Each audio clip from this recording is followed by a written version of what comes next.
ఒకనోడు చెందుతండి. ఇప్పుడు దేవుని ఆరాధించే కృపా భాగ్యశివుడు నాకు దయచేశాడు.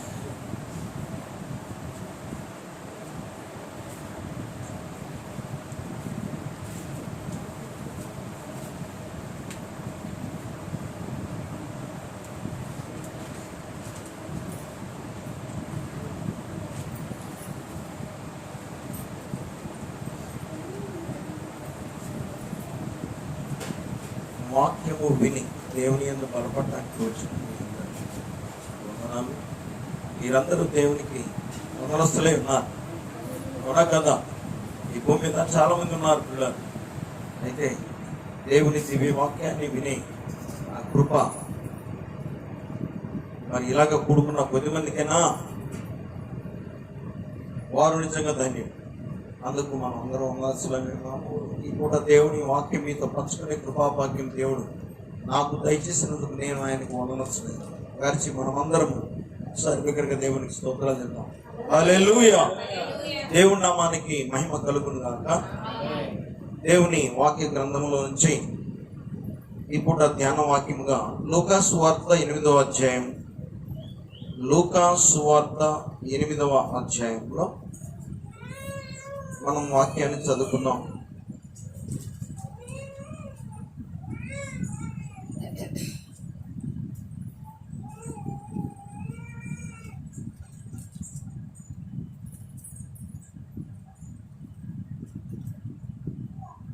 ఇరవై 28వ వచనం చదువుకుందాం.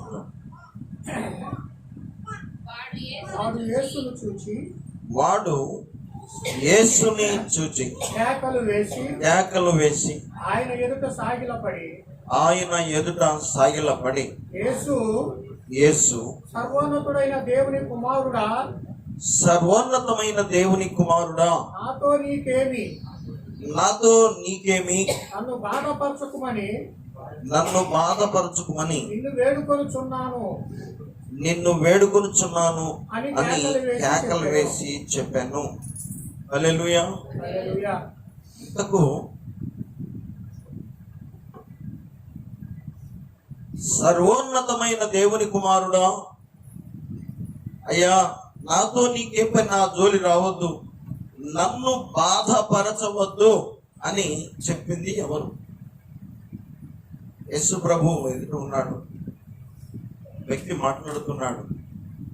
యేసయ్యతో మాట్లాడిన ఆ వ్యక్తి ఎవరు చెప్పండి?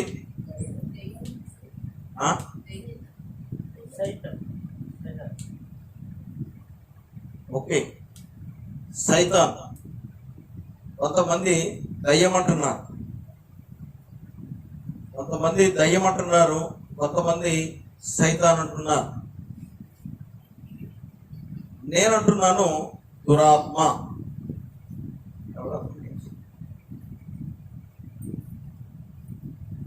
పిల్లరా, దురాత్మ సమూహములో చాలా మంది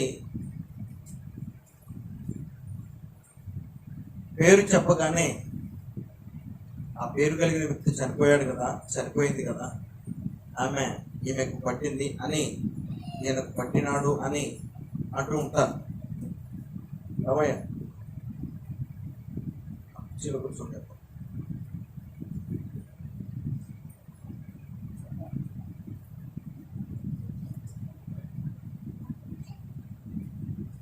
చూడు,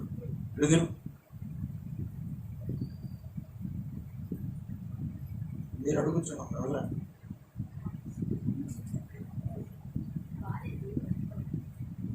ఆగలేదు కదా, అందుకేగా వచ్చింది.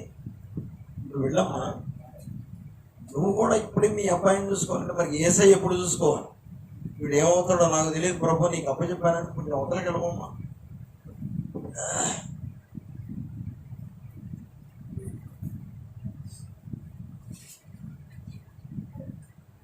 విన్నారా మీరు?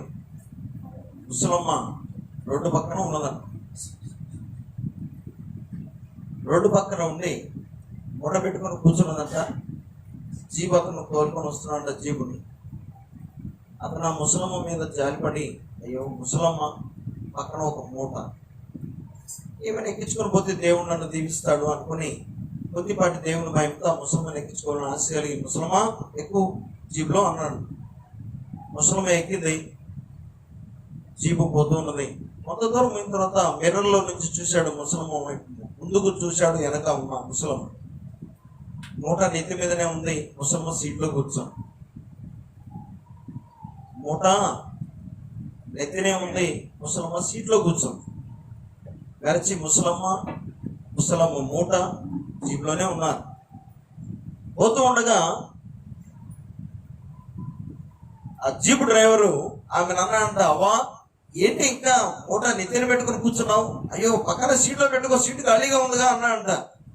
ముసలమ్మ అన్నదంట, అయ్యా నీ జీపు నన్ను మోస్తుంది కానీ నా మూటను మోస్తుందా అన్నదంట. ఏంటి అమ్మా, నువ్వేమన్నాకరా, ఆయన ఎడు చూస్తాడు, ఏం చూస్తాడు, ఏం చేస్తాడు ఇంకా వదిలే, నీకంటే చాలా శ్రద్ధగా యేసయ్య చూస్తున్నాడు. హల్లెలూయా. అంతే, యేసయ్య చూస్తున్నాడు కదా. మనము ఎవరిని ఆశ్రయించామో ఆయన ఏం చేస్తాడో చూద్దాం. హల్లెలూయా. బ్రతికిస్తాడా, చావగొడతాడా, బాగు చేస్తాడా, బాధ ఎక్కువ చేస్తాడా చూద్దాం. అంతే కదా, ఒక అవకాశం ఇద్దాం దేవునికి. ఆ ముసలమ్మ అన్నదంట, నీ జీబు నన్ను మోస్తుంది కానీ నా మూట ఏడ మోస్తుందయ్యా అన్నదంట. ఇంతకు అసలు ఆ మూట ముసలమ్మ మోస్తుందా, జీబు మోస్తుందా చెప్పాలి మీరు. సహోదరి చెప్పండి, ఎవరు మోస్తున్నారు? పెద్దగా చెప్పండి, స్వరం ఎత్తి దగ్గరగా చెప్పండి. జీబే మోస్తుంది. ముసలమ్మ నెత్తి మీద పెట్టుకొని కూర్చున్నా, ముసలమ్మ మోస్తుంది అనుకుని ముసలమ్మ అనుకున్నా వాస్తవానికి మోస్తుంది జీబే. అది తెలియక అన్నదంట, అయ్యా నీ జీబు నన్ను మోస్తుంది కానీ నా మూటని ఆడ మోస్తుందిలే, నేనే మోస్తానే అని జీబులో కూర్చొని మూటను మోస్తూ బాధ. అట్లా యేసయ్యను చేరుకొని వాళ్ళ మూటను తీసి యేసయ్యకు అప్పచెప్పకుండా, వాళ్ళ బాధను తీసి యేసయ్యకు అప్పచెప్పకుండా వాళ్ళలో వాళ్ళే ఇంకా మదన పడుతూ ఆ భారం మోస్తూ నలిగిపోతున్నారు చాలా మంది. అసలు వారి దగ్గర ఉన్న వారి భారము బాధ తీసి యేసయ్య దగ్గర పెట్టలేకపోతున్నారు పిల్లలు. అలాంటి స్థితిలో ఎంతమంది లేరు? పైకి అందరూ చదువుకున్న వాళ్ళే, బాగా తెలిసిన వాళ్ళే, జ్ఞానం ఉన్న వాళ్ళే. యేసయ్య అంటున్నాడంటే, ప్రయాసపడి భారం మోసుకున్న సమస్తమైన వాళ్ళారా నా యొద్దకు రండి.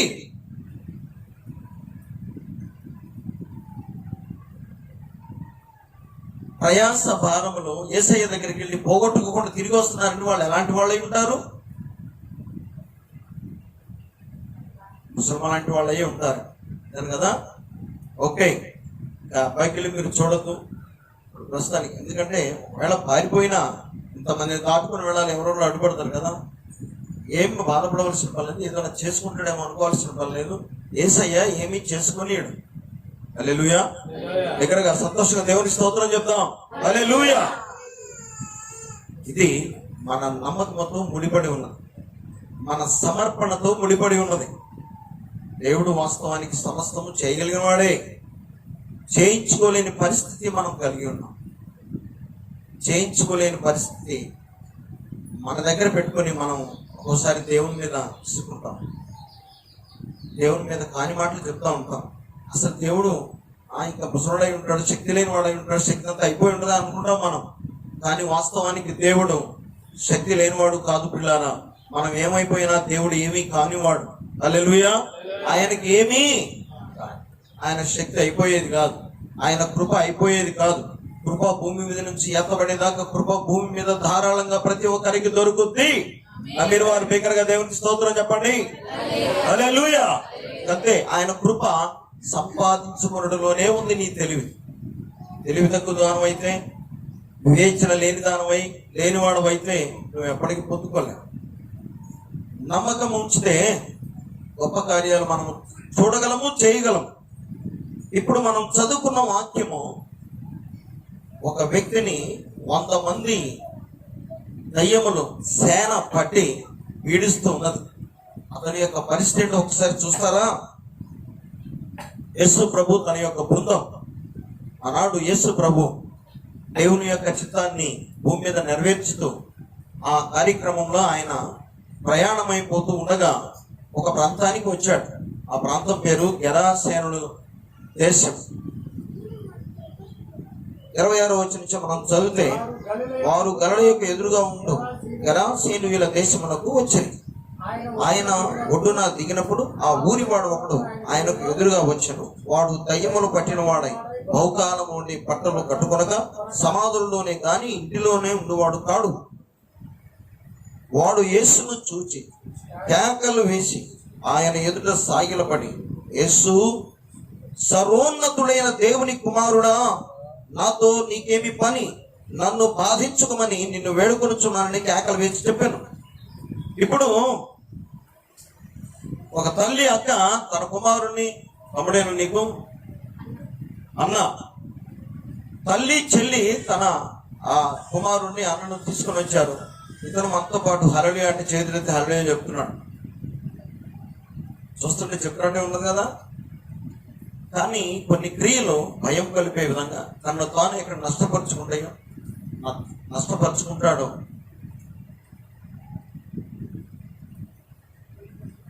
ఓకే, ఆశ వస్తున్నాయా? పోయి పోయి ఆశ వస్తున్నాయా? వద్దు, పోయి నేను కొడుకుంటాను, పోయి. ఓకే, ఉండు మళ్ళీ. అర్థమైందా? ఇక్కడ ఈ దయ్యమును పట్టిన వాడు మాట్లాడుతున్నాడు. చాలా మంది ఇతను మాట్లాడుతున్నాడు అంటారు. వాస్తవానికి అక్కడ మాట్లాడుతున్నది దయ్యముల సేన, 100 మంది దయ్యముల ఆత్మలు, దురాత్మల. ఇందాక చెప్పాను, పేరు చెప్పగానే అదిగో ఆయన చనిపోయాడు మొన్న, ఆయన పట్టాడు, ఆమె చనిపోయింది మొన్న, ఆమె పట్టింది అంటారు. వాస్తవానికి వాళ్ళు ఎవరు కాదు. చనిపోయిన వారు పట్టడానికి వీలు లేదు, లెగిసి రావడానికి వీలు లేదు, అసలు వాళ్ళకి ఏం తెలియదు. మరి ఇదేంటంటే పేరు చెప్పాడే, మీ మామని, మీ భర్తను అన్నాడే. అదిగో నేను మందు తాగి చనిపోయా, అదిగో కాలి చనిపోయా, దూకి చనిపోయా, ఉరేసుకొని చనిపోయా అంటున్నాడండి. ఎస్ అంటాడు, అంటున్నది చనిపోయిన వాడు మాత్రము. మరెవరు? దురాత్మల సమూహము భూసంచారము చేస్తూ, మనకు తెలియకుండా దురాత్మలు సమూహానికి సమస్తము తెలిసుంటాయి. చనిపోయిన వాళ్ళు ఎలా చనిపోయారు, ఏ పరిస్థితులు, వాస్తవానికి మనోళ్ళు మనం ఎందుకు చనిపోయారు మనకు తెలియదు.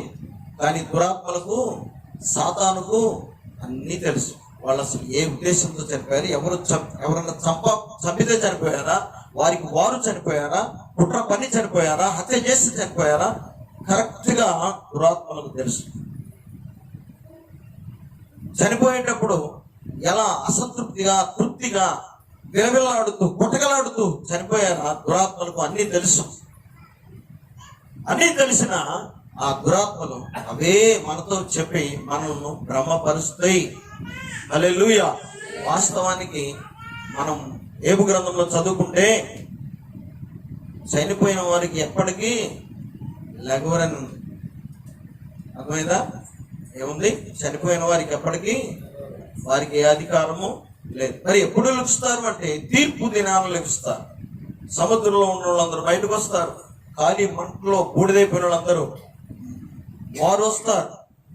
ఆత్మల రూపంలో వచ్చి ఆయన ముందు నిలబడతారు. ఎందుకంటే వాళ్లకు తీర్పు తీర్చబడాలి. ఇలా భక్తి చేసే వాళ్ళు ఆ తీర్పు తీర్చబడదు. ఆ తీర్పు దాటుకొని మహిమలోకి వెళ్ళిపోతారు. హల్లెలూయా. ఇదే భక్తి యొక్క ప్రయోజనం. అవునా కదా? భక్తి యొక్క ప్రయోజనం చాలాసార్లు మీరు తిమోతి పత్రికలో చదువుకున్నారు. 1 తిమోతి 4:8 చదువుకున్నారు కదా.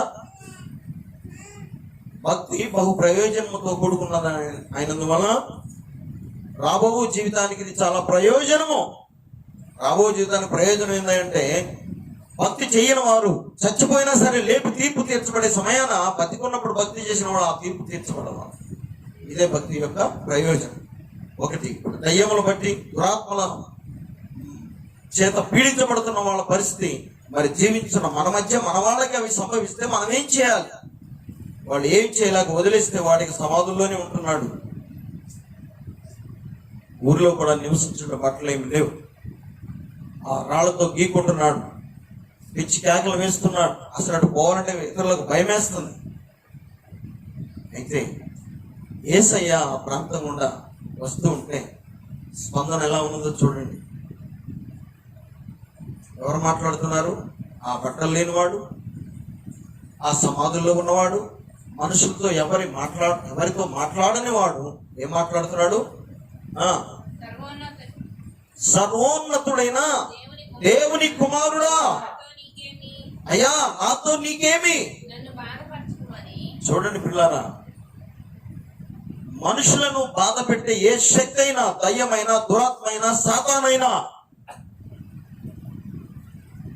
అవన్నీ భయపడేది ఒక యేసయ్యకి మాత్రం. హల్లెలూయా. ఎందుకంటే వాటిని బాధపరచగలిగిన వాడు, బాధకు గురి చేయగలిగిన వాడు, అవి మనకి ఎంత బాధలు కలిగించినా, రోగాలు కలిగించినా, మనకు కలవరము పుట్టించినా, వాటికి కలవరము పుట్టించగలిగిన వాడు నా యేసయ్య. హల్లెలూయా. ఇది నిజం. అదే ఈ వాక్య సత్యం, ఇది మనకు బయలుపరుస్తూ ఉన్నది. అర్థమైందా పిల్లలు? ఒక దినాన పైపైన భయపడుతూ, పైపైన వేషధారణతో భయపడుతున్న ఒక గుంపు యేసయ్య దగ్గరికి వచ్చారు. మాకు అబ్రహాము తండ్రి గాడ, మాకు దేవాలయం ఉన్నది ఇక్కడ కొండ మీద, మేము ఆయన ఆరాధిస్తున్నాము, మాకు దేవుని యందు భయభక్తులు ఉన్నాయి, మేము భయపడుతున్నాం దేవునికి, అబ్రహాము మాకు తండ్రి అని తర్కిస్తూ ఉన్న ఆ గుంపుతో అంటాడు యేసు ప్రభువు స్వయంగా. లూకా సువార్త 4వ అధ్యాయం 41వ వచనం చదవండి. లూకా సువార్త 4వ అధ్యాయం 41వ వచనం చదువుకుందాం.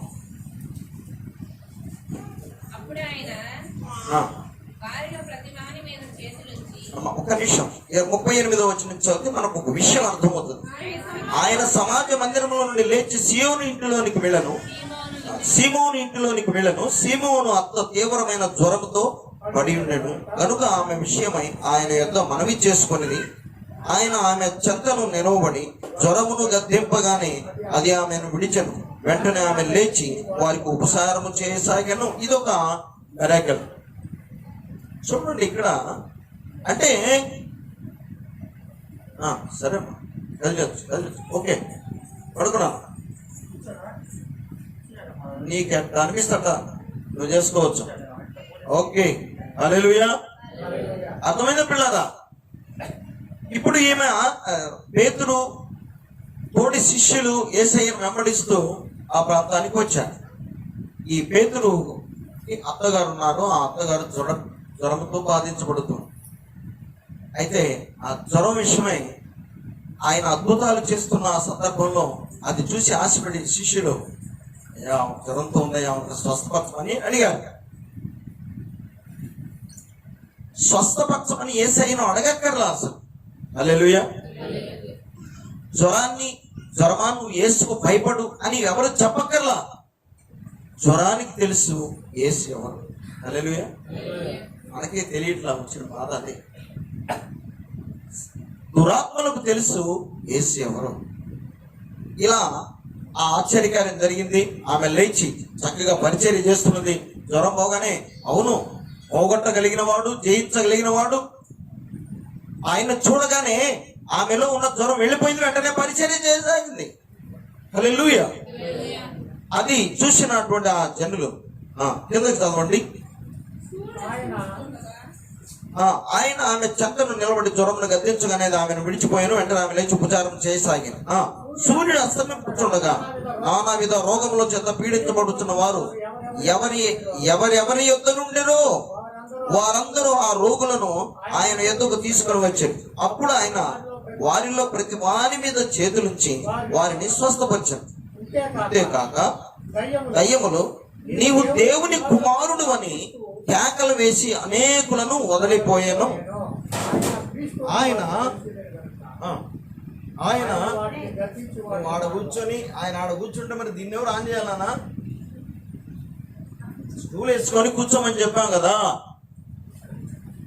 Mister Chakravarthi, what is this?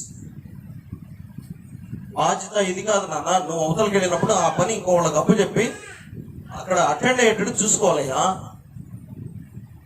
Okay, ఇది ఇక్కడ మనకు కనబడుతున్నది ఏంటయ్యా అంటే, దయ్యములు ఏంటంట, నీవు దేవుని కుమారుడు అని కేకలు వేసి అనేకులను వదిలిపోయాను.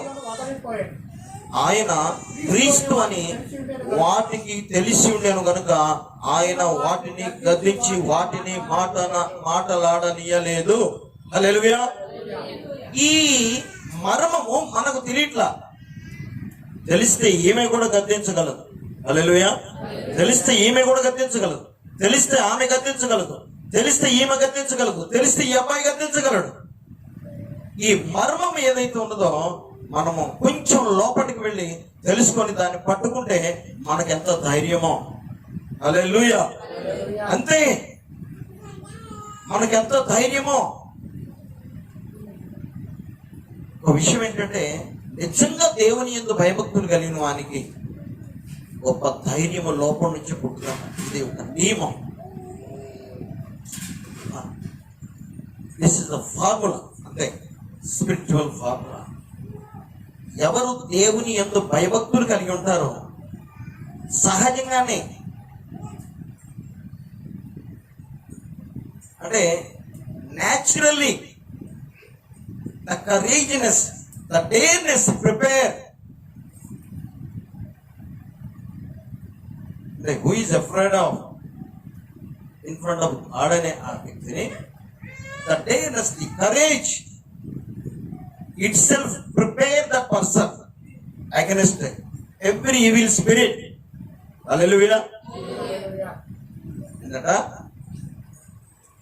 The dareness, the courage.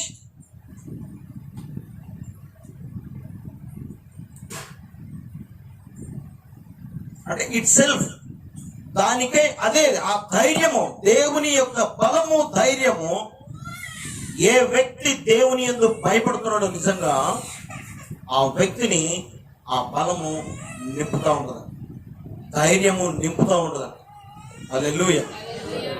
సామెతల గ్రంథము 14వ అధ్యాయము చూడండి. సామెతల గ్రంథము 14వ అధ్యాయం 26వ వచనం. ఇప్పుడు ఇంత వాక్యం ఉంటున్నాం మనము. యెహోవా యందు భయభక్తులు కలిగి ఉండుట. హల్లెలూయా.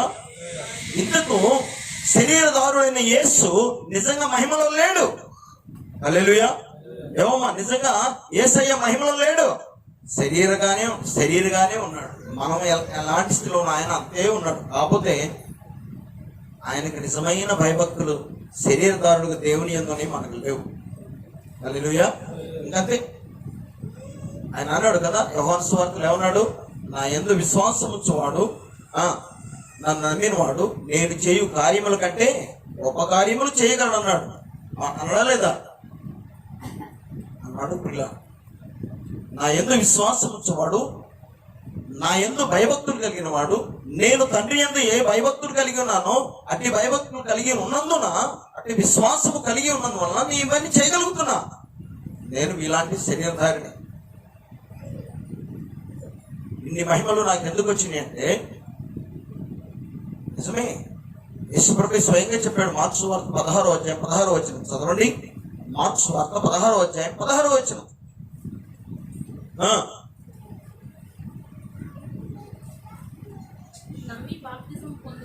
నమ్మి బాప్తిసం పొందువాడు రక్షింపబడుదురు, నమ్మిన వానికి నమ్మని వానికి శిక్ష విధించబడును. నమ్మిన వారి వలన ఈ సూచక్రియలు జరుగును. అమ్మా, నమ్మిన వారి వలన, యేసయ్య వలన ఉందా, నమ్మిన వల్లనే ఉన్నదా? ఇక్కడ మీరు ఈ లాజిక్ పట్టుకోవాలి. ఈ పూట ఏమన్నది? నమ్మటం నీ వలన అయితే, నమ్మటం ఏ వలన అయితే, నమ్మటం ఆయన వలన అయితే, నమ్మటం ఏ వలన అయితే, ఆ వలన అయితే, చిన్న బిడ్డ వలన అయితే వారికి సాధ్యమే. హల్లెలూయా. ఇది నియమం. ఇది నియమం, దైవ నియమం. ఇది ఎవరి సొంతం కాదు. దేవాది దేవుడు మానవాళికి ఇచ్చిన గ్రేస్. ఎవరు ఆయన నిజంగా నమ్ముతారో వారికి ఆ కృప ధారాళంగా విడుదలవుతుంది. The grace will release.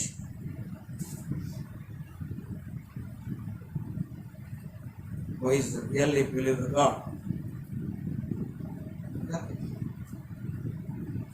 అనేకసార్లు యేసయ్య చెప్పాడు, నమ్ముట నీ వల్ల అయితే నమ్ము అని. తండ్రి కుమారుడిని తీసుకొని వస్తాడు. శిష్యులు ఆ దయ్యాన్ని, ఆ రోగాన్ని వదిలించలేకపోతా వాళ్ళు గొడవ పడుతూ ఉంటారు. యేసయ్య పిలుస్తాడు, ఏంటమ్మా ఆ తర్కం ఎందుకు మీరు వాదించుకుంటున్నారు, ఏం జరిగిందంటే ఆ తండ్రి వచ్చి ముందుకి, అయ్యా నా కుమారుడికి ఈ యొక్క చాంద్ర రోగం, అనగా నీళ్లు చూస్తే అలా పడిపోయే రోగం, అగ్ని చూస్తే అలా పడిపోయే రోగం, అది మీదకి వచ్చినప్పుడు విలవలాడించి పడిపోతాడు, చచ్చిన వాళ్ళకి పడి ఉంటాడు. ఇది నాకు చాలా భయమేస్తుంది. ఆ స్థితిలో మీ శిష్యులతో తీసుకొచ్చాను కానీ నా కుమారుణ్ణి వారి వల్ల కాలేదయ్యా. అప్పుడు వెంటనే శిష్యుని కలిసి యేసయ్య అన్నాడు, విశ్వాసము లేని తరము వారులారా. అంటే ఈ తరము విశ్వసించట్లా. నేను వచ్చాను స్వయంగా దేవుని దగ్గర నుంచి మహిమను తీసివేసుకొని శరీరధారిగా వస్తే నా వాళ్ళే నన్ను నమ్మట్లా. The means the days Jews ఆయన సొంతవాడు. జ్యూస్ ఎవరు? యూదులు ఎవరు? యేసయ్య సొంతవాళ్ళు. వాస్తవానికి మనం కాదు, మనం అన్యులు. అయితే అన్యులకు కృప దొరికింది, ఆయన అంగీకరించిన వారందరికీ కృప దొరికింది. యూదులకి ఇప్పటికి లేదు ఆ కృప. వాళ్ళు ఇప్పటికే ఆ యెరూషలేము దేవాలయం గోడల్లో కాగితాలు పెట్టి ప్రార్థన చేస్తున్నారు. ఇంకా వస్తాడు యేసయ్య, వచ్చి వెళ్ళాడు కూడా, వారి కోసం ప్రాణం పెట్టి వెళ్ళాడు. రేపు వాళ్ళ ఒళ్ళు పగలగొట్టి రెండో రాకడలో వాళ్ళకి తెలియపరుస్తాడు. అది వాళ్ళు కళ్ళారా చూసి అప్పుడు రొమ్ము కొట్టుకుని ఏడుస్తారు, అయ్యో మేము అంగీకరించిన అన్యులు మాకంటే కడపటి వారు మొదటి వారయ్యారు అన్న యేసయ్య మాట నెరవేర్చబడ్డది. కడపటి వారు అంటే ఎవరు? అసలు కడమగా నెట్టబడిన అన్యులు ఆయన అంగీకరించి ఆయన వారు అయ్యారు. అసలు ఆయన వారు ఇప్పుడు కడమగా నెట్టబడ్డారు, విశ్వసించినందువల్ల, నమ్మనందువల్ల, యేసయ్యను అంగీకరించినందువల్ల. నమ్మకం ఎంత కృప సంపాదించి పెట్టిందో ఒక మనుష్యుని. హల్లెలూయా. నమ్మిన వారు బిగ్గరగా దేవుని స్తోత్రం చెప్పాలి. హల్లెలూయా. అవునా కాదా చెప్పండి. అయితే ఆ తండ్రి యేసయ్య దగ్గరకు వచ్చి చెప్పినప్పుడు, రే అబ్బాయి వీడికి ఎన్నాళ్ళైందిరా ఇది జరిగానంటే, వీడికి పుట్టుక దగ్గర నుంచే ఉన్నది, చిన్నప్పటి నుంచే బాల్యం నుంచే ఉన్నది అంటాడు ఆ తండ్రి.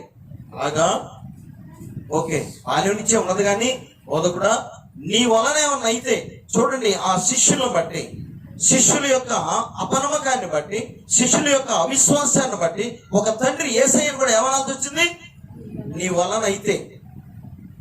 వల్ల అవుద్దా కాదా అని కాదు, చూడగానే ఏమన్నాయి దయ్యాలు, చూడగానే ఏమన్నాయి, ఏం నోరు తెరవనారు, ఇప్పుడే కదా విన్నది మీరు. నేనెవరో మీకు తెలుసా అన్నాడు ఆ దయ్యాల్ని. ఆయన ఇంట్రొడ్యూస్ చేశాడా? నో. చూసి ఏమన్నారు, ఏం పేరు? వంశీ తేజ. వంశీ కృష్ణ అన్నట్టుంది రాత్రి. Vamsi Teja, welcome, you sit right. Okay సరే, నీ బాస్ కూడా నిన్ను ఇబ్బంది పెట్టవు, నువ్వు ఇబ్బంది పడుతున్నావు, నువ్వేం ఇబ్బంది పడబాకు. ఓకే కూర్చో, నెమ్మదిగా కూర్చో, యేసయ్యని ధ్యానించు. రైట్, యేసయ్య గురించి మనం చెప్పుకుంటున్నాం. యేసయ్య గురించి ఏం చెప్పుకుంటున్నాం? దయ్యములు, యేసయ్య దయ్యములకు ఇంట్రొడ్యూస్ చేయలే తనకు తాను.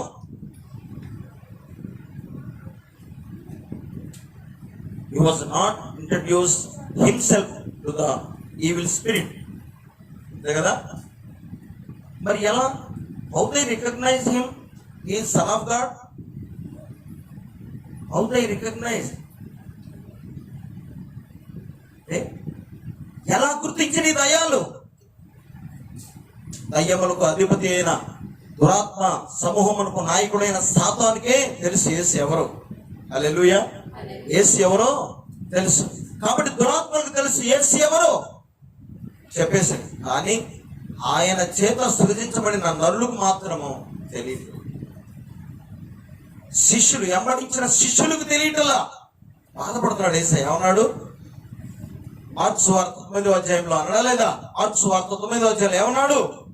ఇలాంటి అవివేకంలో, అవిశ్వాసంలో ఉన్నటువంటి ఆ శిష్యులు అప్పటికే 2 చేపలు 5 రొట్టెలు 5,000 మందికి పంచడం వాళ్ళు చూశారు.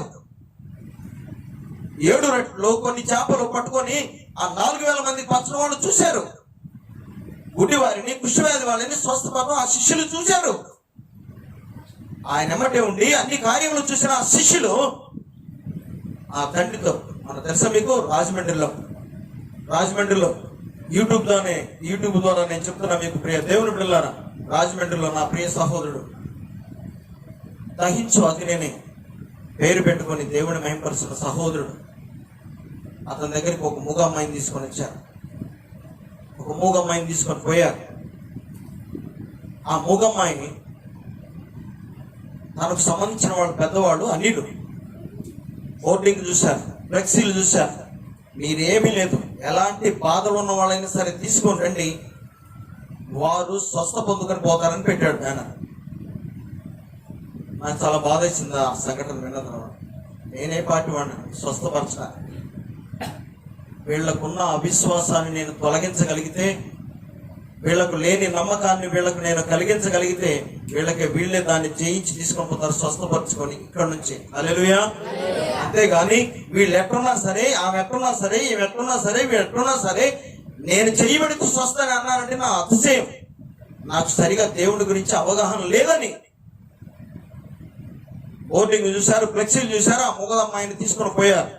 అందరు వరుసన ప్రార్థన చేసుకున్నారు. అయ్యగారు చేయబెడుతూ స్వస్థ నమ్మకంతో పోయారు. వారు అయ్యగారు నమ్ముతున్నారు కానీ యేసు నమ్మటలా. ఇంకేం లేదు, దగ్గరకు వచ్చాం. అయ్యగారు చేయబెట్టిన అమ్మాయికి నోరు వచ్చి అనుకున్నారు. వాళ్ళు వంతు వచ్చింది. అయ్యగారి దగ్గరకు వచ్చారు. పెట్టి భాష మాట్లాడాడు, 2-3 పదాలు భాషలో పలికాడు. నోరు తెరువు, అమ్మాని పిలు అన్నాడు. బెబ్బెబ్బే అంటుంది. అమ్మాని పిలు అన్నాడు. బెబ్బెబ్బే అంటుంది. అమ్మాని పిలు అన్నాడు. బెబ్బెబ్బే అంటుంది. ఈ చెప్పకు కొట్టాడు, ఈ చెప్పకు ఒకడు కొట్టాడు. అమ్మాను అని అన్నాడు. బెబ్బెబ్బే అంటుంది. ఇంకొకడు కొట్టాడు. 4 దెబ్బలు అటు కొట్టాడు. అమ్మాయి బెబ్బెబ్బే అనకుండా ఏడుస్తూ ఉన్నది, కన్నీరు గారుతున్నాయి. మూగమ్మాయి. నాకేం జరుగుతుంది ఆ మూగమ్మాయికి అర్థం కాల. అది దయ్యమో రోగమో ఏంటో ఆ అమ్మాయికి తెలియదు, వాళ్ళకి తెలియదు. దాని ఫ్లెక్సీలో చూశారు. మీరు ఎలాంటి స్థితిలో ఉన్నా, దయ్యములా రోగములా ఎలాంటి రోగమైనా మీరు తీసుకురండి, మీరు స్వస్థపడతారు అన్నారే గాని, మీరు నమ్మకంతో యేసు దగ్గరకు వస్తే మీ నమ్మకాన్ని బట్టి మీకు స్వస్థ కలుగుతుందని మాత్రం బ్యానర్లో లేదు. 4 దెబ్బలు కొట్టిన తర్వాత ఆ పిల్ల ఏడుస్తున్న వాళ్ళకి జాలేసి అయ్యగారు ఆగిన పట్టుబాకండి, చిన్నపిల్ల కదా. నా ప్రియ సహోదరుడు ఆ థామస్ గారిని అడిగారు. వాళ్ళు కొట్టుతున్నారు, ఇది అట్ట కొట్టబాకండి, ఏడుస్తుంది పిల్లలు, స్వస్థపరచడయా అన్నారు. మాను అని మళ్ళీ చదువుతున్నాను. వాళ్ళకి ఇసుకొచ్చి ఇదేంటండి, ఫ్లెక్సీలో రాశారు కదా, మీరే కదా పెట్టింది, బోర్డు మేము పెట్టమన్నది కదా, మాకు ఆశ కలిగింది, స్వస్థపడతాడు అన్నారు. మరి స్వస్థపరచడం ఏందండి, కొడుతున్నారు ఏంది? యేసయ్య ఎవరన్నా కొట్టాడా? చెప్పండి, యేసయ్య ఎవరన్నా కొట్టాడా? నీవు నమ్మితే నీకు స్వస్థ, నీ విశ్వాసమే నిన్ను నేను స్వస్థపరుస్తాను. ఎక్కడ యేసయ్య వాడాడా లేదా? నేను అనగలనా ఆ మాట? నేను స్వస్థపరుస్తా అన్నాను అంటే యేసయ్యను పక్కన పెట్టి నన్ను ముందు పెట్టాను. ఇది ఎంత దుర్మార్గమో తెలుసా, ఎంత అతిశయమో తెలుసా నాది. అది ఎలాగ స్వస్థ రావాలి? ఎస్, నన్ను బట్టి వస్తుంది, నన్ను బట్టి నాకు స్వస్థ రావాలి.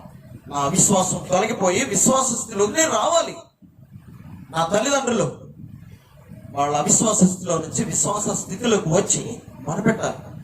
చదవండి, అక్కడ ఏమున్నది? మార్కు సువార్త 9వ అధ్యాయము 14వ వచనం చదివితే అర్థమవుతుంది. వారు శిష్యుల యొద్దకు వచ్చి వారి చుట్టూ బహుజనములు కూడి ఉంటాయో శాస్త్రులు వారికి తర్కించలేయో చూచిరి. వెంటనే బహుజనమంతయో ఆయనను చూచి మిగులు భ్రాంతి నుండి ఆయన వద్దకు పరిగెత్తుకుని వచ్చి ఆయనకు మనవి చేసుకుని, అప్పుడు ఆయన, మీరు దేని గురించి వారితో తర్కించుకొనుచున్నారని వారిని అడుగుగా, జనసమూహంలో ఒకడు బోధకుడా, మూగదయ్యము పట్టిన నా కుమారుని నీ యొద్దకు తీసుకుని వచ్చి, అది ఎక్కడ వారిని పట్టునో అక్కడ వారిని పడద్రోయిను.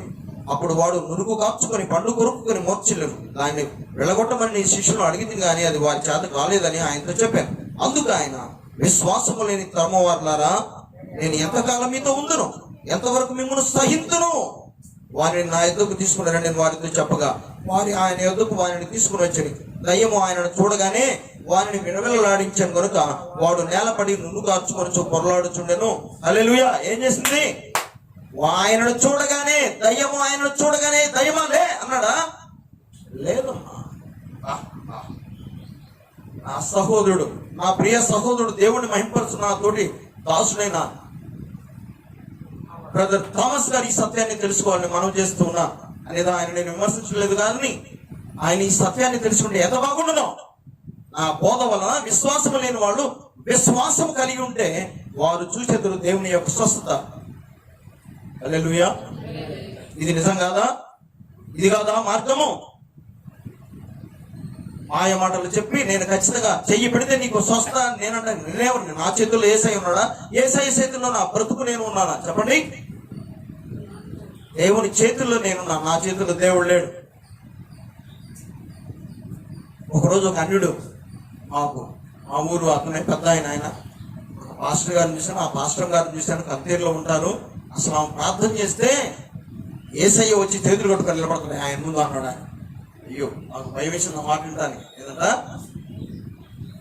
ఆమె ప్రార్థన చేస్తానంటే యేసయ్య వచ్చి ఆమె ముందు చేతులు కొట్టుకొని నిలబడతానంట. ఇది నిజమా? యేసయ్య వచ్చి ఆమె ముందు చేతులు కొట్టుకొని నిలబడటం ఆమె పాటిది. ఆయన ఎదుట మన నీతి ఇలాంటిది మురికి గుడ్డ పీలక లాంటి బ్రతుకు ఆ దగ్గర చేసే చేతులు కొట్టుకోవడం ఏంటి? అయ్యో ఎంత అపచారం, ఎంత దుర్మార్గమైన మాట. అది తెలియక అన్నాడు ఆయన్ని మీకు తెలియక మాట్లాడుతున్నారు అని ప్రేమతో పంపించేసి. దయచేసి బిడ్డలారా ఈ సత్యాన్ని గ్రహించాలా. ఈ పూట మనం వాక్యాన్ని ధ్యానిస్తున్నాం. దేవుని యందు విశ్వాసం యొక్క ప్రభావం మనకే తెలియదు. మనం అట్టి విశ్వాసం కలిగి ఉండేలా గొప్ప కార్యం మనం చూస్తాం. చూడండి ఆయన ఏమంటున్నాడు, వారు ఆయన ఎదుకు వారిని తీసుకుని వచ్చి దయ్యము ఆయనను చూడగానే వారిని విలవిలలాడించను కనుక వాడు నేలపడి నురుగు కార్చుకొని పొరలాడుచుండెను. అప్పుడు ఆయన ఇది వీనికి సంభవించి ఎంతకాలమైనది అని వాని తండ్రిని అడుగుగా అతడు బాల్యం నుండి అది వానికి నాశనము చేయవాలని తరచుగా అగ్నిలోను నీళ్లను ప్రళదోయి ఏమైనను నీ వల్ల అయితే మా మీద కనికరపడి మాకు సహాయము చేయమనను. అందుకు యేసు ఇది వినాలి అమ్మా, ఓ తల్లి, ఓ చెల్లి. అందుకు యేసు ఏమన్నాడు తెలుసా? తెచ్చిన మీ ఇద్దరుకు నమ్మటం మీ వల్ల అయితే నమ్మేస్తులు లేడు, ఆ తెలివి లేదు, ఆ జ్ఞానం లేదు, కోల్పోయాడు. ఏ శక్తి వచ్చి కోల్పోయాడు చేసిందో, కానీ తెలివిగా ఉన్న మీరు ఆ సంబంధంతో తల్లిగా చెల్లిగా నమ్మటం మీ ఇద్దరు వల్ల అయితే అడిగి సంతోషంగా వెళ్ళగలడు. హల్లెలూయా. ఇక్కడే మాయ మంత్రాలు లేవు, అర్థమైందా? మాయల మంత్రాలు లేవు. ఇంకొక విషయం చెప్పానా? మార్కు సువార్త 2వ అధ్యాయం చూడండి, అక్కడ ఏం జరిగిందో. స్వయంగా వానికి లేకపోయినా కానీ ఎదురు తెచ్చిన వాళ్ళ విషయం, మా బిడ్డ, మా కుమారుడు, మా కోడలు తీసుకుని వచ్చారు వాళ్ళిద్దరిని. అందుకు నేను చెప్తున్నాను చూడండి, మరి వీళ్ళకు కూడా తెలియాలి కదా అసలు విషయం. మార్కు సువార్త 2వ అధ్యాయం మనం చూసినట్టయితే ఏదండి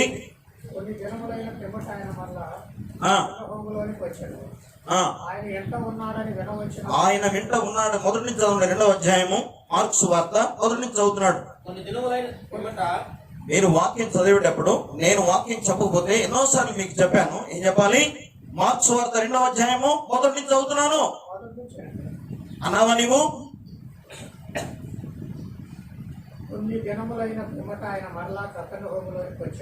వచ్చాను ఆయన మాట ఉన్నాడని వినినప్పుడు అనేకులు కూడి వచ్చారు కనుక వాక్యైన వారికి శ్రమ లేకపోయాను.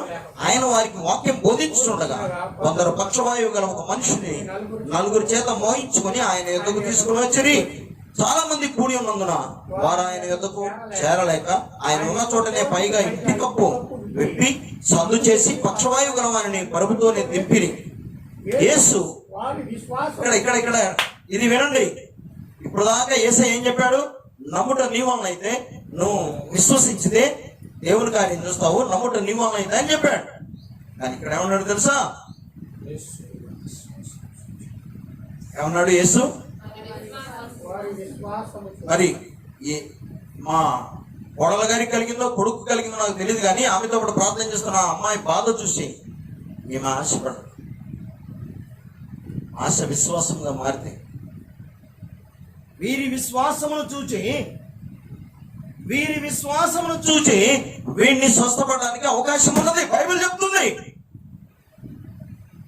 అలాంటి విశ్వాసం లేకుండా అడవడిగా మా మామగారు ప్రార్థన చేస్తూ స్వస్థపడతానని వచ్చిన ఆమె తప్పవుతుంది.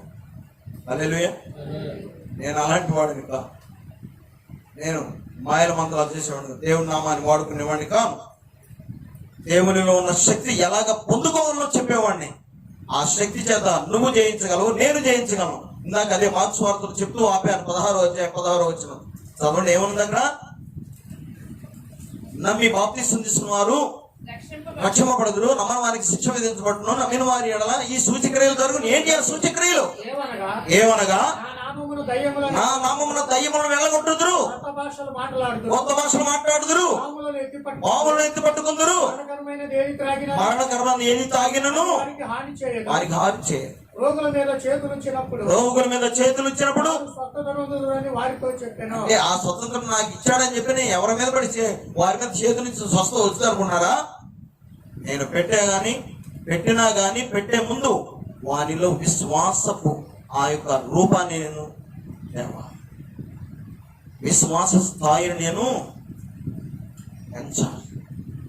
అఫ్కోర్స్ వాళ్ళు యేసు నమ్మవచ్చు, యేసయ్య నమ్మవచ్చు. అయితే ఆ నమ్మకం వారి బిడ్డను స్వస్థపరచుకునేట్టుగా, వారి అన్నను స్వస్థపరచుకునేట్టుగా ఉన్నదా లేదా? అది పెంచండి. పెంచి అడిగితే విశ్వసించిన వారు దేవుని కార్యము చూస్తారు. హల్లెలూయా.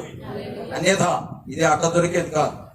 ఒక ఆయన అన్నాడు శిష్యుల్ని, నా డబ్బులన్నీ తీసుకొని ఇదిగో చక్కగా గారెడుతో చాలా డబ్బులు సంపాదించా, ఇది తీసుకొని మీరు చేతులు పెట్టగానే ఆశ్చర్య కార్యాలు దొరుకుతున్నాయి, అది నాకు ఇప్పించరా అని అంటే పేతురు గారు ఏమన్నాడు? ఇప్పుడు వినలేదా మీరు? విని కూడా పలకరింది ఎక్కడున్నది? అయ్యో, అపోస్తలుల కార్యాల్లో మీకు ఎన్నిసార్లు చెప్పబడది?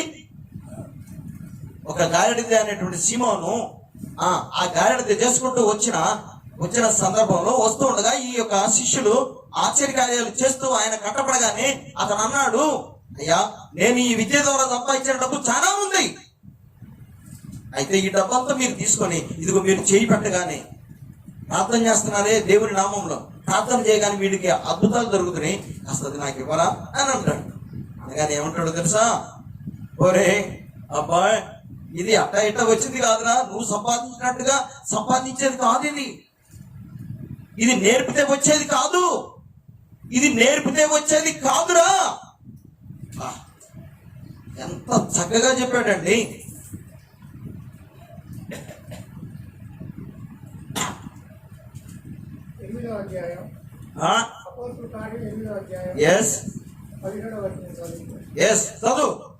Thank you. వారి మీద చేతులుంచగా వారు పరిశుద్ధాత్మను పొందిరి. అపోస్తలులు చేతులుంచటం వల్ల పరిశుద్ధాత్మ అనుగ్రహింపబడినని సీమోను చూచి వారి ఎదుట ద్రవ్యము పెట్టి, నేను ఎవరి మీద చేతులుంచుకున్న వారు పరిశుద్ధాత్మ పొందినట్లు ఈ అధికారం నాకు వీడని అడిగారు. ఏమండి యోగయ్య, నువ్వు కూడా పోయి పెట్టి చేతులు అంటే ఈయన నాశనం చేసిన అవుతా, ఈయన ఎవరి మీద చేతులు పెడతాడో వాళ్ళు వీళ్ళు కొట్టుకుంటారు కదా. అంతేనే కదా, మా సేవకుడు చెప్పాడు ఆయన 80 వాళ్ళ చేతులు పెట్టాడు అనుకో, ఎట్లుంటదమ్మా? బ్రదర్ థామస్ లో జరుగుతుంది. తర్వాత తగలాడారు, అలాంటప్పుడు ఆ బోర్డులు పెట్టబాకండి మీకు మనం చేస్తామని మర్యాదగా చెప్పి వెళ్ళారు వాడు. రాజమండ్రి పట్టణంలో బ్రదర్ థామస్ గారికి ఎదురైన సంఘటన ఇది. ఎందుకంటే కొని తెచ్చుకోవడం? సహోదరులారా, దేవుని యొక్క శక్తిని ఎలా మనుషుల మీదకు విడుదల చేయాలో మొదట దాన్ని నేర్చుకుందాం మనం. దేవుని పాదాలు పట్టుకుంటే వస్తుందే కానీ ద్రవ్యంతో ముడిపెట్టి, లేకపోతే ద్రవ్యాన్ని దృష్టిలో పెట్టుకొని ఆమెను తీసుకొని వస్తుంది 5,000 పట్టరండి నేను పోకూడదా అని నేను చెప్పిన ఎడలా అతనికి బాధ ఎక్కువ చేస్తానే కానీ తీసివేయలేదు. హల్లెలూయా. చూడండి, ఆయన అంటున్నాడు, నేను చాలా డబ్బు సంపాదించాను, గ్యారెంటీ చేసి ఆ డబ్బు తీసుకొని మీరు ఎవరి మీద చేతులు ఉంచుకున్నారో వారికి ఆశ్చర్యకార్యాలు జరుగుతున్నాయి, అది నాకు జరిగినట్టుగా నాకు ఆ విద్య నేర్పడినట్టు వాళ్ళు ఏమన్నారు చదవండి కదకి. అందుకు పేతురు, నీవు ద్రవ్యమిచ్చి దేవుని వరము సంపాదించుకుందని తలంచుకోను నందున నీ వెండి నీతో కూడా నశించునుగాక. ఏదట? నీ వెండి నీతో కూడా నశించును కాకరా. ఇది వెండికి బంగారానికి వచ్చేది కాదురా. ఈ శక్తి దైవ శక్తి, పరిశుద్ధ దేవుని యొక్క శక్తి, పరిశుద్ధాత్మ వరమ చేత అనుగ్రహించబడే శక్తి నిన్ను నింపినప్పుడు నీవు ఎవరి మీద చేయబెడతావో వాడిలో ఉన్న బలహీనత కాలిపోయే శక్తి. ఆ శక్తి ఇట్లా దొరికేది కాదురా. ఏమనుంది? నీ హృదయము దేవుని ఎదుట సరైనది కాదు కనుక, నీ హృదయము దేవుని ఎదుట సరి అయినది కాదు గనక ఈ కార్యమందు నీకు పాలు పంపులు లేవు. కాబట్టి ఈ నీ చెడుతనము మానుకొని మారు మనస్సు పొంది ప్రభువును వేడుకొనుము. ఒకవేళ నీ హృదయాలోచనలు క్షమించబడవచ్చును. నీవు ఘోర దుష్టత్వంలోను దుర్నీతి బంధకంలోను ఉన్నట్టు నాకు కనబడుతున్నదని చెప్పాను. అందుకు సీమోను, మీరు చెప్పిన వాటిలో ఏది నా మీదకి రాకుండా మీరే నా కొరకు ప్రభువును వేడుకొనని అని చెప్పాను. హల్లెలూయా. బిగ్గరగా అందరం దేవుని స్తోత్రం చేద్దాం. ఎలాంటి దురుద్దేశంతో దురాశతో ఏమి చేయకుండా, అసలు ఏమి పశ్చాత్తాపడకుండా, ప్రార్థన చేయకుండా, దేవుని పాదాలు పట్టుకోకుండా, నా చెడంతా లోపల నుంచి తీసివేసుకోకుండా, దేవునికి కనపడుతున్న నా దుష్టత్వాన్ని మానుకోకుండా, నా పాపాన్ని ఒప్పుకోకుండా తయారుగా దేవుని ఆశీర్వాదం నా మీదకి రావాలి, సేవకుడు నీకు 5,000 ఇస్తా, నాకు చేతి నుంచి ప్రార్థన చేయండి, ఈ లావాదేవీలు ఇక్కడ సక్సెస్ అవుతాయా? No, never. అర్థమైందా? దేవుని యొక్క కార్యం ఆయనకిష్టమైన స్థితిలో నీవు మారితేనే. అర్థమైందా పిల్లలా? వాళ్ళ బాప్తీసం తీసుకుంటే మేము కూడా దేవుని యాజకులం అయిపోతాం, సేవకులం అయిపోతాం, శిష్యులం అయిపోతాం అని చెప్పి మారు వేషములో మారు మనస్సు పొందకుండా, దేవునికి ఇష్టమైన మనస్సు కలిగి ఉండకుండా 2 గుంపులు వచ్చారు. వాళ్ళని ఏమన్నాడు తెలుసా? యోహాను అంటున్నాడు వాళ్ళని. ఎక్కడన్నాడు? మీకు అంత గుర్తుంటే ఇంత గుర్తెందుకు పోద్ది దాని కదా. మత్తయి సువార్త 3వ అధ్యాయము చదవండి. ఆశ్రమం ఎడిపోయింది. మత్తయి సువార్త 3వ అధ్యాయము 7వ వచనం చదువుకుందాం. అతడు పరిసయ్యులను సద్దుకయ్యులను అనేకులను బాప్తిసం పొందవచ్చుట చూచి, ఏంది వాళ్ళ అమ్మ నాన్న కనలేదా వాళ్ళని? యోహాను ఏమంటున్నాడు వాళ్ళని? ఏమంటున్నాడరా? ఏంది వాళ్ళ అమ్మ నాన్న కనలేదా? పావా కన్నది ఏం మాట పాడాడు? ఎస్, వాళ్ళ అమ్మ నాన్న కన్నది. కానీ సర్పము యొక్క ఆలోచనలు, సాతాను యొక్క ఆలోచనలు, సాతాను యొక్క ఉద్దేశములు నెరవేర్చుతూ స్వయాన దేవుని కుమారుణ్ణి ఈ భూమి మీద లేకుండా తొందరగా సాగనంపాలని దురుద్దేశంతో వచ్చి యోహాను చేత బాప్తీసం తీసుకోవడానికి ముందు నిలబడ్డారు లైన్లో. ఇలా లైన్లో చాలా మంది నిలబడట్లేదా? అమ్మో సహోదరి, బాప్తీసం తీసుకున్నాడు, బాప్తీసం తీసుకుంటే ముద్ర వేసుకుని తిరగచ్చు, బాప్తీసం తీసుకుని లేరు అంటే నేను చాలా మందికి ఇచ్చా, మళ్ళా పడిపోయారు. ఇది నా అనుభవం. అదిగో సాక్ష్యం యోగయ్య, నా సహచరుడు, నా అసిస్టెంట్. వాళ్ళు పైకి మనుషులే,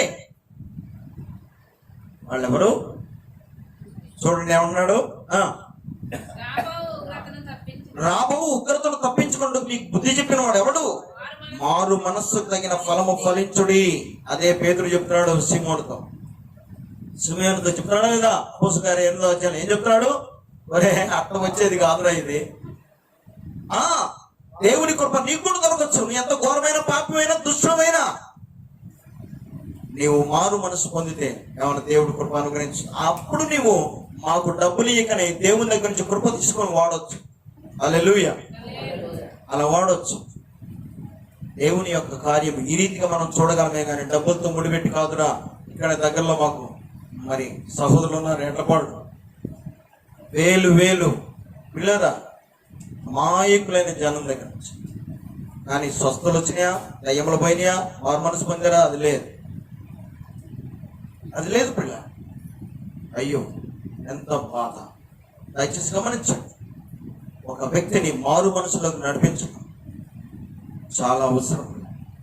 నమ్మకంలోకి నడిపించడం చాలా అవసరం. సహోదరు ఏంటో నాకు తెలియదు, మనకు తెలుసు. ఏమేంటో తనకు తెలుసు, నాకు తెలియదు. వాళ్ళిద్దరు ఈ పూట ఇక్కడ ప్రభు నిజమే, అలాగే మమ్మల్ని సిద్ధం చేయండి అని అనగలిగితే వాళ్ళ అబ్బాయిని ఎలా తీసుకెళ్తారు ఇక్కడ నుంచి? అది ఆ తండ్రి ఎలా తీసుకెళ్ళాడు చూడు. ముందు ఆ తండ్రి ఏమడిగాడో చూడు యేసయ్యని. నమ్ముట నీ వల్ల అయితే అనగానే ఆయన మా అబ్బాయిని స్వస్థపరిచేయండి, నన్ను నమ్ముతున్నానయ్యా అల్లా ఏమన్నాడండి? అన్న తర్వాత ఏం జరిగింది చదవండి. మార్క్స్ వార్త 9వ అధ్యాయంలో అందుకు యేసు, నమ్ముట నీ వలన అయితే నమ్మువానికి సమస్తము సాధ్యమే అని అతనితో చెప్పాను. వెంటనే ఆ చిన్నవాని తండ్రి, నమ్ముచున్నాను, నాకు అపనమ్మకము కలగకుండా సహాయము చేయమని బిగ్గరగా చెప్పాను. ఎందుకన్నాడు ఈ మాట బిగ్గరగా చెప్పాలి? అయితే మనమైతే చెప్పగలమా? నమ్ముకుంటా ఇంక ప్రార్థనకు వస్తా, నమ్ముకుంటా ఇంక కొబ్బరికాయలు కొడతా, దండలు వేస్తా, ఇకరం పెట్టుతా, మీ గుడికి చర్చిలు లైట్లు వేస్తా, సున్నం కొట్టిస్తా, ఫుల్ పీట్ కట్టిస్తా, నమ్ముతున్నానయ్యా, స్వస్థపరచండి, కుదురుద్దా? వేళ్ళ తెరిస్తామా? నువ్వు చర్చి కట్టిస్తే నీకు సిమెంట్ కట్టిస్తా, నీకు స్లాబ్ వేపిస్తా అంటే కుదురుతా? ఇదే ఆ వ్యాపారం? దేవుని కార్యము చూడాలి అంటే ఇదిగో అతనితో చెప్తున్నాడు, నమ్ముట నీ వల్ల వారి ముందు అంటే అతనికి ఆలోచించాడు. ఏంటి అంటే నమ్ముట ఆయన ఎంబడించిన శిష్యుల వల్ల కాలేదన్నమాట. మా అబ్బాయిని వాళ్ళ దగ్గర రాగానే వాళ్ళు స్వస్థపరచలేదంటే వాళ్ళకి ఏమి లేదు, శిష్యులే గాని ఏమి లేదమ్మా, నమ్మకం లేదు అన్నాడు కూడా ఒకసారి. చూడండి ఎక్కడ అన్నాడు, ఇది 8వ అధ్యాయంలో లూకా సువార్తలోన.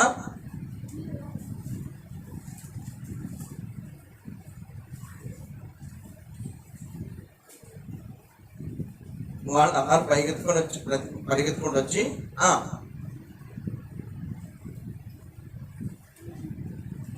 కనుక ఆయన ఎద్దుకు వచ్చి, ప్రభువా నశించిపోతున్నామని చెప్పి 8వ అధ్యాయంలోనే 24వ వచనం, ఆయన లేచి గాలిని నీటి పొమ్మను గద్దెంపగానే ఆయన అవి నిమ్మలమాయను, అడిగి అవి నిమ్మలమాయను. అప్పుడు ఆయన, మీ విశ్వాసం ఎక్కడ?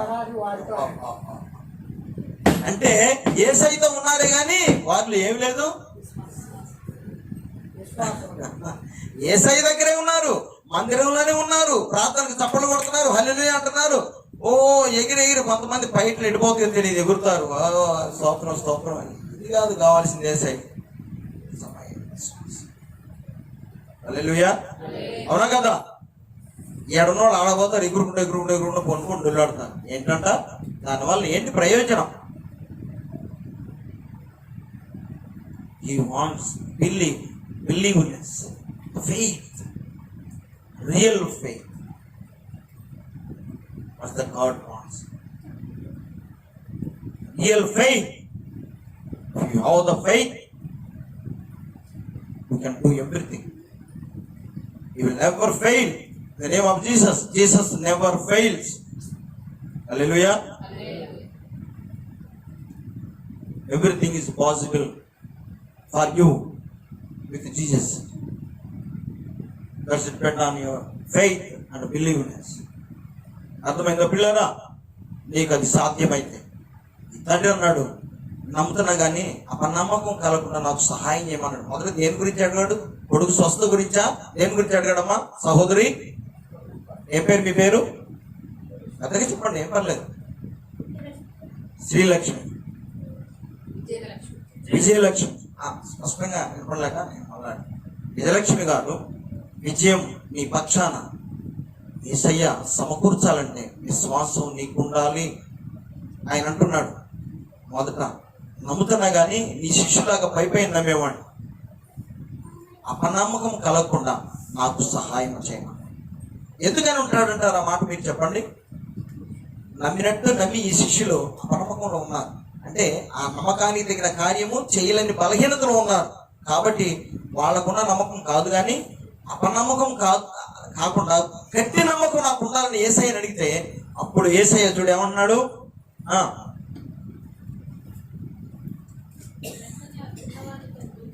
వెంటనే ఆ చిన్నవాని తండ్రి, నమ్ముచున్నాను, నాకు అపనమ్మకం కలగకుండా సహాయం చేయమని బిగ్గరగా చెప్పాను. జనులు గుంపు కూడి తన ఎద్దుకు పరిగెత్తుకుని వచ్చుట యేసు చూచి, మోగమైన చెడు దయ్యమా, వారిని వదిలిపోము, ఇక వారిలో ప్రవేశించవద్దని నీకు ఆజ్ఞాపించుతున్నానని చెప్పి ఆ అపవిత్రాత్మను గద్దించను. ఇక్కడ మిమ్మల్ని అడుగుతున్నాను, ఇంతకు దయ్యము పట్టిన వాళ్ళు దయ్యమా, మనిషి దయ్యంగా మారొచ్చాడా?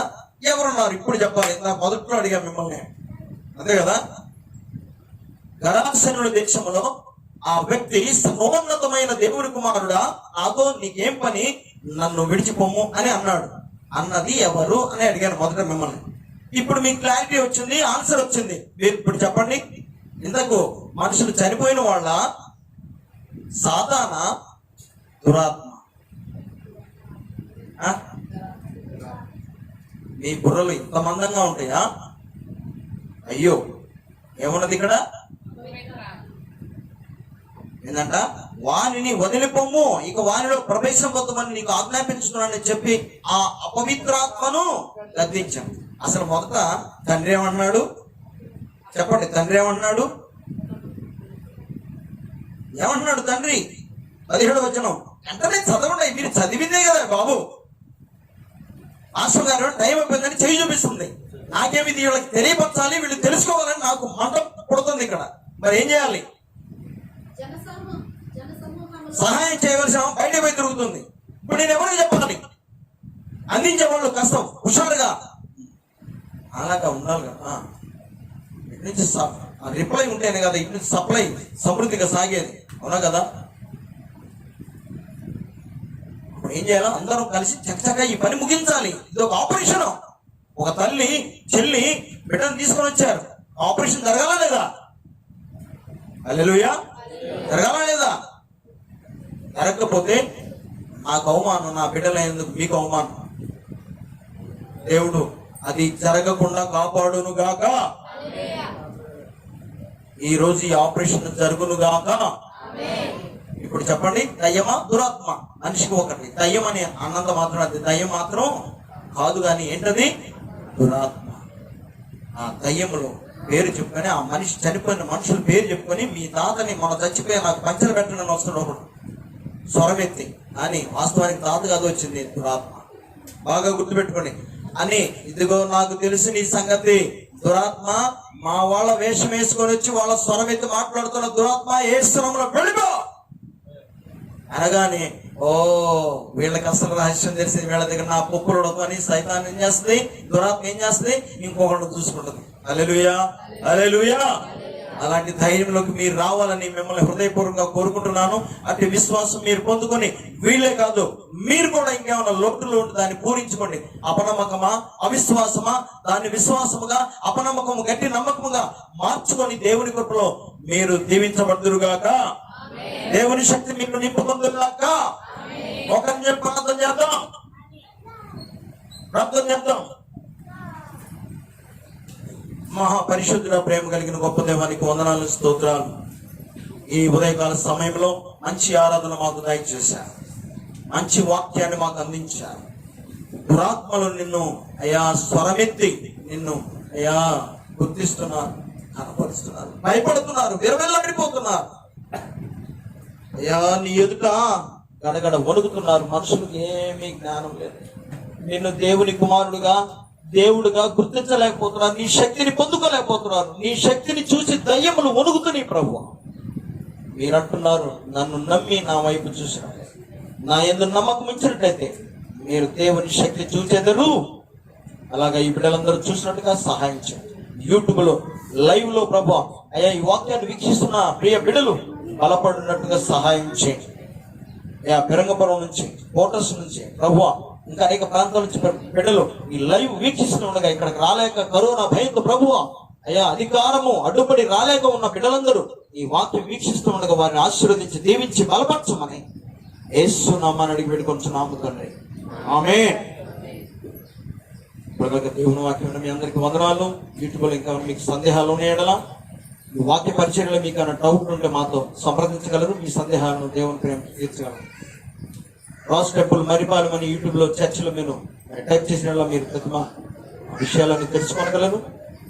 మమ్మల్ని సంప్రదించమని మనం చేస్తున్నాను. Thank you. ఓకే.